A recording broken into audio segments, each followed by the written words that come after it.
یہ جو محفل ہے جشن عید میلاد النبی صلی اللہ تعالی علیہ وآلہ وبارک وسلم و عرس مداری، یہ جو محفل ہے اس محفل میں ہم سے بہتر آپ ہیں۔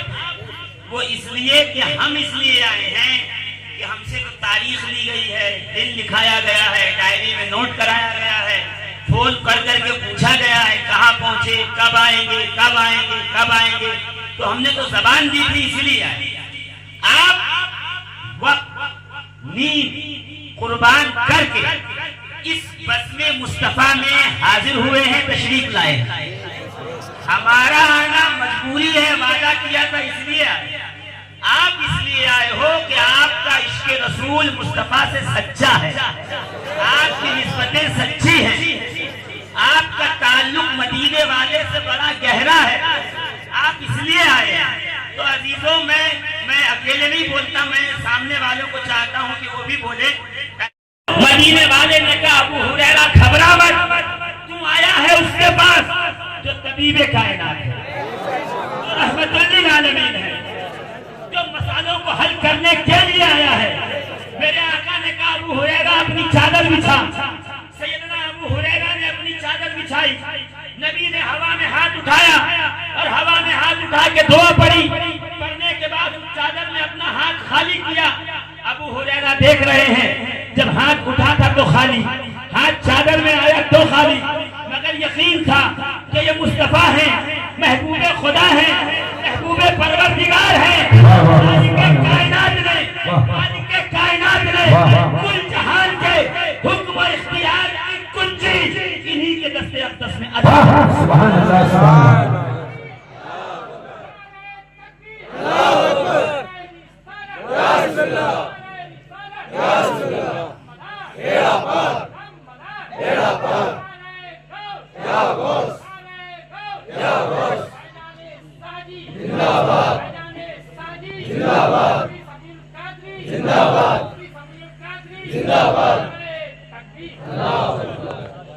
اور فرمائیے کہ ایسا خالی ہاتھ ابو ہریرہ کے چادر میں ڈالا، بخاری کتاب الباب العلم کی حدیث پڑھ رہا ہوں، ایسا خالی ہاتھ ڈالا کہ ابو ہریرہ چادر اٹھا سینے سے لگا۔ ابو ہریرہ کہتے ہیں خدا کی قسم وہ خالی چادر میں نے جس دوست سے سینے سے لگائی ہے اس کے بعد سے جو سنا کبھی بھولا نہیں، پہلے جو سنا تھا وہ بھی مصطفیٰ کی برکت سے یاد آ گیا۔ میں کہتا ہوں اے بچھولا کی سرزمین پہ آنے والے سنی مسلمانوں، جب خالی چادر کا یہ کمال ہے تو جب مصطفیٰ کی چادر میں علی بھی تھے، زہرا بھی تھے، حسین و حسن بھی تھے، تو پھر اس چادر کی کمال کیا ہے؟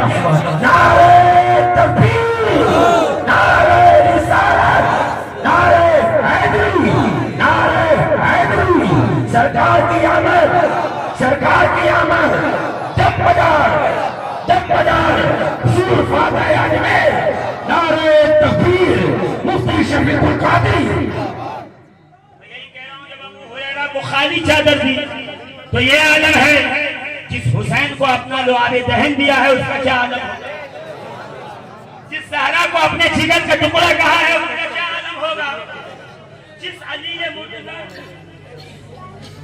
اچھا یہ کہہ رہے ہیں کہ جو ہے بیٹھ جائیں، اگر بیٹھنے کی جگہ ہے تو تھوڑا سا آگے کھسک آئیں، اس لیے کہ اللہ کے رسول نے فرمایا جو محفل میں اپنے بھائی کو جگہ دے گا قیامت میں اس کی شفاعت کروں۔ اور دھیرے سے کہو نا سبحان اللہ، اور زور سے۔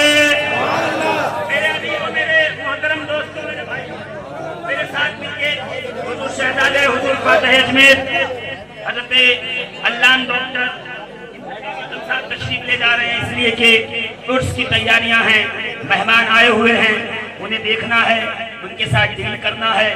آپ انہیں آرام سے نکل جانے دیجئے اور محفل میں تشریف رکھیے۔ رسول کریم علیہ الصلوۃ والتسلیم کے پیارے دیوانوں، امت محمدیہ کے غیور مسلمانوں، ذرا اپنی توجہات اس طرف رہے.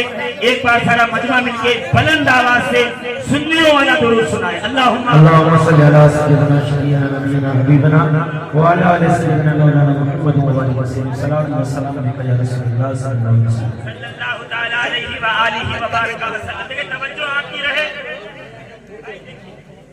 جی سبحان اللہ. سارے لوگ میری طرف دیکھ رہے ہیں. دیکھیں میں نے کیا کہا, میں اتنی دیر تک ہوں جب تک سید شجر علی صاحب قبلہ یہاں آتے نہیں, تب تک آپ مجھے برداشت کریں. ابھی کہا نا انتخاب عالم صاحب قبلہ نے کہ علماء کی بھی طرف توجہ دو. کیوں؟ وہ آپ کو قال اللہ قال رسول سناتے. شاعر کی شاعری بہت بلند ہے, مگر جو بھی ہے اس کے اپنے دماغ کے تخیلات, الفاظ اس کے ہیں. میں جو حدیث پڑھ رہا ہوں وہ الفاظ مدینے والے کے ہیں. مصطفیٰ کریم پورا مجمع میرے ساتھ یہاں پہ جڑا رہے گا. عزیزان محترم, وہ ہے سب سے حسین, کوئی اس میں شک حسنت جمیع خصالہ. چلے جب حضور سوئے فلک فلق العلا بکمالہ, کوئی دیکھے ان کی چمک چمک کشفت وجہ بجمالہ. وہ ہے سب سے حسین, کتنے حسین. سیدنا ابو ہریرہ کہتے ہیں اللہ کی قسم, واللہ باللہ باللہ, خدا کی قسم, خدا کی قسم, خدا کی قسم, الشمس یجری فی وجہی. نبی کا چہرہ دیکھتے تھے تو ایسے لگتا تھا جیسے سورج مصطفیٰ کے چہرے میں رس کر رہا.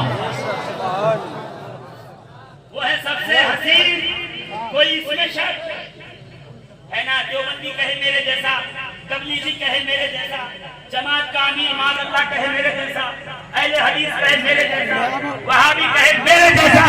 میں ساری سنیت دیوبندیت کو کہہ رہا ہوں, ادھر آ. ابو ہریرہ سے پوچھ, تیرے چہرے پہ کوئی تھوکنا پسند نہیں کرتا. نبی اگر جواب نہیں گرا دے تو ہاتھوں پہ لے کے سینے سے لگائے, اللہ بیمار کو شفا عطا کر دے. ان خبیثوں کو شرم نہیں آتی کہ نبی کو اپنے جیسا کہتے ہیں. تو کہتا نبی تیرے جیسے. سن میرے آقا جس خچر پہ تشریف رکھے نام اس کا یہ ہے یعفور. آقا بیٹھے رہے, حضور کی مجلس چل رہی ہو, اتنے میں نبی کو یاد آئے کہ مجھے میرے فلاں غلام کی ضرورت ہے, اس کو فلاں کام سونپنا ہے. جہاں نبی سوچتے تھے وہاں یعفور نبی کا مبارک گدھا جس پر سرکار سواری کرتے وہ نکل کر کے جاتا, اور جانے کے بعد اس صحابی کے کنڈی کھٹکھٹاتا. صحابی دروازہ کھولتے, سامنے نبی کا مبارک گدھا ہوتا تو سمجھ جاتے کہ مصطفیٰ نے یاد فرمایا ہے. میں کہوں اس خچر سے نبی نے کہا نہیں, اس کو بتایا نہیں, اس کو سمجھایا نہیں, اس کو پیغام دیا نہیں, اس کو پتا کیسے چل گیا کہ میرے پیارے یہ مصطفیٰ کا گدھا ہے, یہ نبی کی سواری ہے. مدینے والے کا جسم لگا ہے. میرے آقا سے جس شے کو نسبت ہو جائے خدا کی قسم وہ شے کائنات میں سب سے افضل ہو اعلیٰ. سمجھ میں نہیں آیا؟ ربیع الاول تھی, پہلی صدی ہجری. میرے آقا مکہ سے نکل کے مدینے پہنچے. پیچھے والے ذرا خاموش ہو گئے, مجھے نہیں پتا. میرے دوستو تو میں آگے تقریر کیا کروں گا, تقریر سننا ہے تو جلدی کیجیے, میں شعر کو مکمل کروں. کہتے ہیں کہ نبی کریم کی ولادت سے 1000 سال پہلے ایک بادشاہ گزرا یمن کا, نام تھا اس کا تبع اول. مدینے سے گزرا, جب مدینے کی دھرتی پہ پہنچا, ابھی یہ مدینہ نہیں ہے, ابھی یہ یثرب ہے.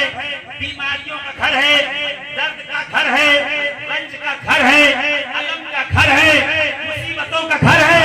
اسے یثرب کہتے اس لیے ہیں یہاں رہنے والے اکثر بیمار رہتے ہیں. والو دل تھام کے بیٹھو, رب کا حبیب آ رہا ہے, آمنہ کا لال آ رہا ہے, کائنات کا طبیب آ رہا ہے. اب تب یہ یثرب ہے جس کی اس مٹی نے میرے آقا کے قدم چومے, اب یہ مدینہ ہوگا.